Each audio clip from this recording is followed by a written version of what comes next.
Quand on s'attaque aux photos HDR, des fois on a des surprises un peu curieuses.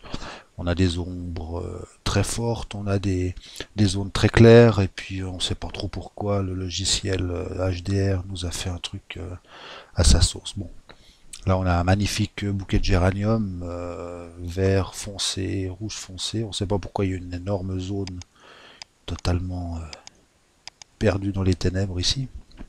On va essayer de récupérer ça. Donc il y a deux façons de le faire. Une façon destructive, c'est-à-dire qu'on ne pourra pas revenir en arrière, qui consiste à prendre un outil, donc ici, euh, densité moins.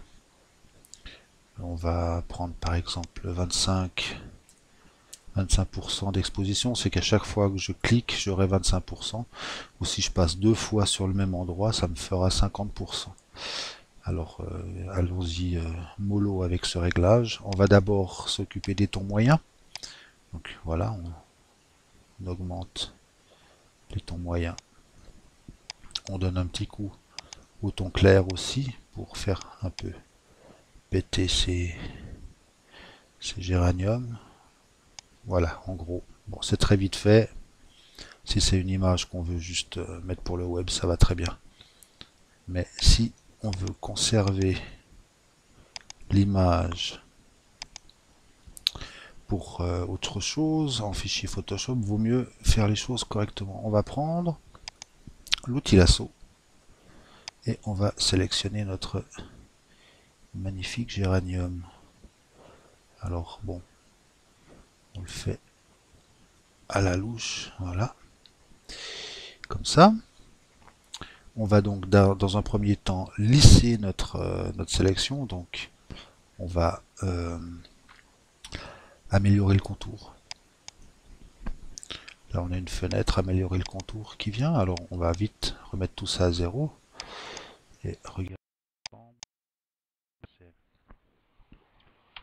Donc là c'est notre sélection normale, on peut l'avoir en tant que sélection, on peut l'avoir sur un fond rouge pour se donner une idée, on peut l'avoir sur un fond noir, on peut faire un fond blanc aussi, ou bien en couche alpha, c'est-à-dire un masque, comme un masque de fusion par exemple. Alors pour nous, on va se mettre en fond noir. On voit que bon, pour un réglage de luminosité, une sélection tranchante comme ça va pas le faire du tout. Donc on va déjà augmenter le contour progressif pour faire un contour flou. Voilà, ça c'est déjà beaucoup plus sympa. On va lisser un petit peu pour pas que ce soit trop, qu'il y ait trop de droite dans la sélection. Et puis on va voir contracter ou dilater. Alors là on voit clairement qu'on va, le réglage va aussi s'attaquer à la porte en bois et puis au bac à fleurs, donc ça on veut pas. On va descendre, on va donc contracter jusqu'à ce que seules les feuilles et les fleurs soient sélectionnées. Voilà, on y va comme ça, on fait OK. Donc on se retrouve avec une sélection dans un très court instant, voilà.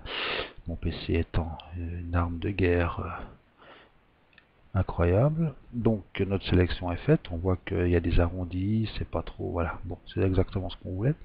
Et à ce moment-là, on va faire un réglage non destructif, c'est-à-dire que je pourrais de toute façon revenir en arrière, même après avoir sauvé mon image.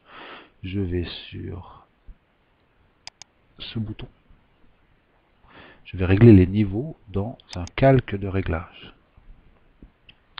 Voilà, le calque de réglage, et on va éclaircir tout ça. Donc ici on éclaircit le point blanc, et ici le gris. On voit qu'on ne faut pas aller trop loin avec celui-là.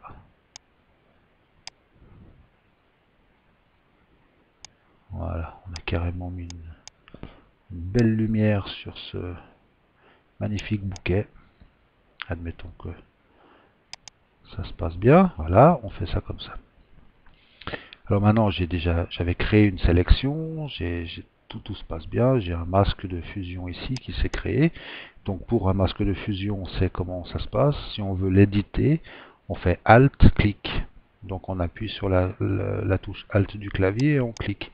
Et on a un masque de fusion C'est-à-dire que le réglage ne se fait que dans la partie blanche du masque et la partie noire sera juste masquée, quoi. C'est le masque en fait. Je viens chercher du noir.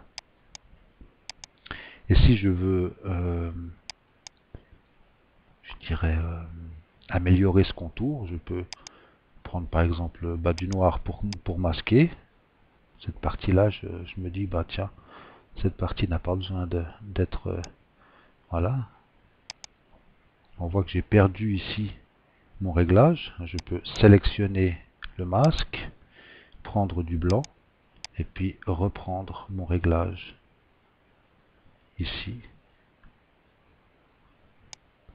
Voilà, on voit que je peins sur mon masque et surtout pas sur la porte. Si je viens sur la porte, on voit que mon réglage est effectif sur la porte. Avant, après, on voit ici clairement la zone blanche qui laisse passer le réglage. Alors si je veux pas de ce réglage, je prends pas de gomme ni rien du tout. Je prends le noir, hein, voilà, le noir, et puis, pardon, je peins en noir, j'ai dit, voilà, je peins en noir sur la porte, tout simplement. En fait, je peins sur mon masque de réglage, tout simplement, pour peaufiner. Si je veux, je reprends du blanc, j'ai pas besoin de cliquer en fait, je sais pas pourquoi je clique. Et là, et pour aller encore plus vite, j'ai qu'à faire X, blanc,